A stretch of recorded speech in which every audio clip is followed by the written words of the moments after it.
Is Trump right to think that the cases that Alvin Bragg and Tish James brought against him are politically... Okay, well, there's a reversal. Right, because the same people, right. Alvin Bragg, that's the one about the hush money to Stormy Daniels, right? And Tish James is the one about his business dealings. Apparently, he's a crook. Is Trump right to think those cases are politically motivated? First, Trump is never right in my book. Just to start this off. Was there ever a time when you were friends? I mean, he goes way back in New York, as you do. He goes way back. We're both from Queens, New York. Right, that's Our families knew each other. I dealt with him extensively through COVID, literally on a daily basis. No, we were never friends. Okay.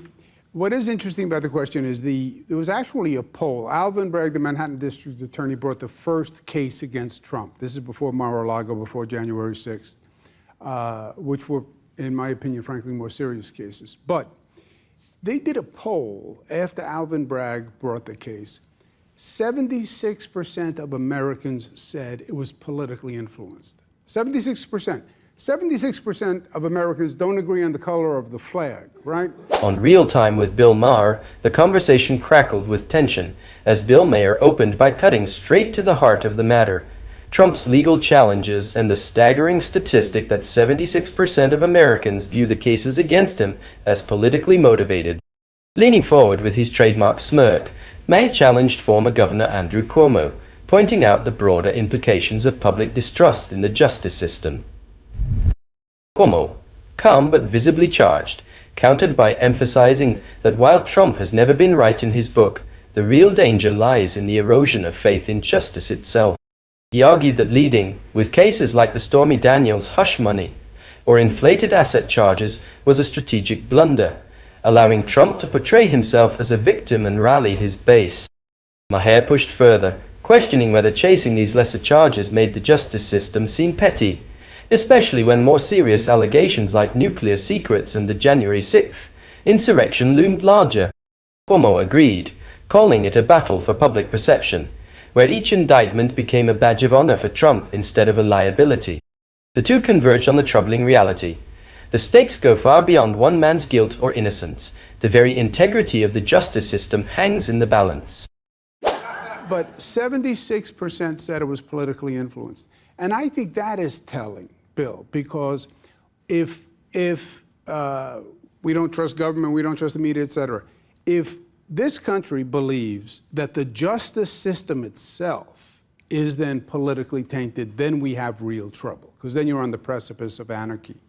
But that's what I found telling about that. It was more the public opinion was so high that politics is influencing the justice system. And, I mean, Trump is the kind of guy, the more he goes to jail, the more popular he becomes. It's like, it's street cred. He's like a rapper. But it's true. It's true. It's absolutely true. And also, I never thought they should have brought the Stormy Daniels one. And the fact that there's it just, to the people who don't follow it closely, you know, they should have just had one he's generally a piece of shit trial. About one omnibus piece of shit. GPOS case, And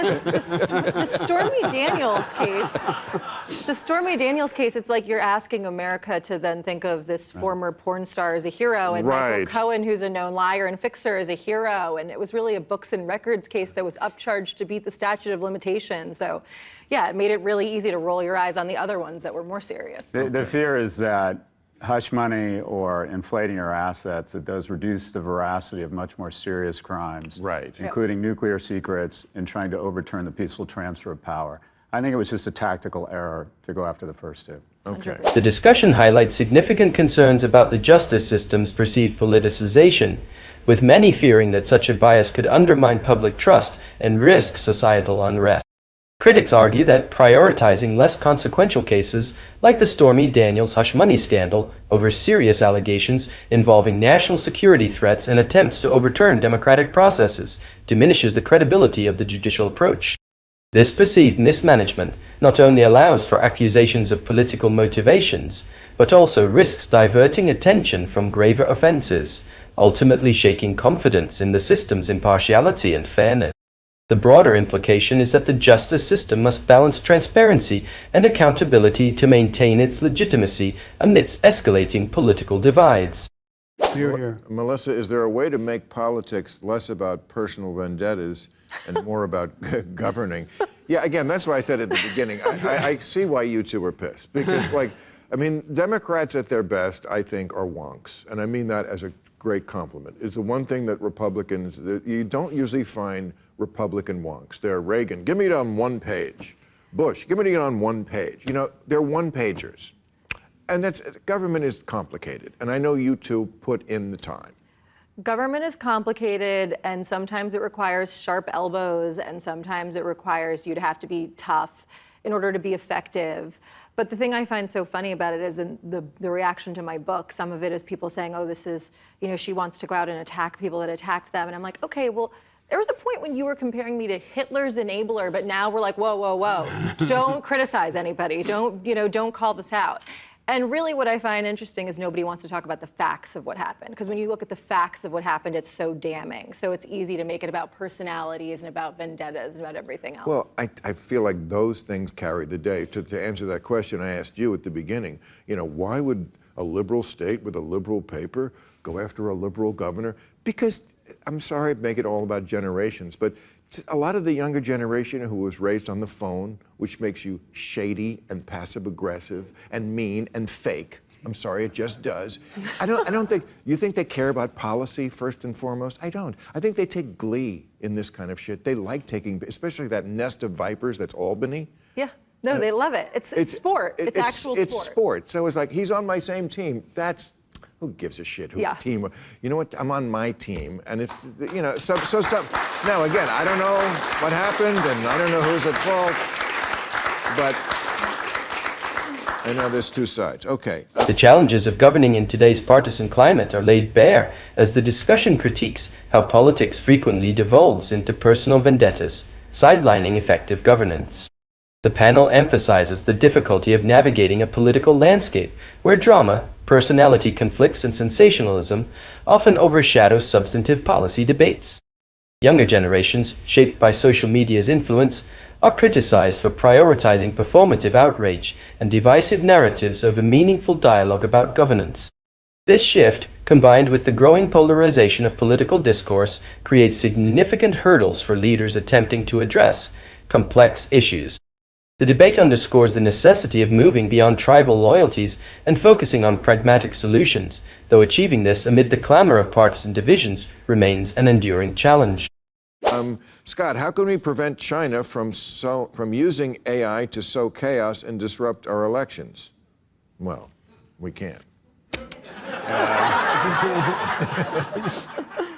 It's too late. You're about to see an AI misinformation lollapalooza in Q1 and Q2 as Putin recognizes the fastest blue line path between him and victory in Ukraine is the re-election of Donald Trump. So if you're spending $70 billion and 100,000 lives a year fighting a losing war in Ukraine, wouldn't you be stupid not to spend 5 or 10 billion on Albanian troll farms, A/B tested information, and then an amoral management team in social media who will feel really bad about the misinformation the day after the election when all the checks have cleared.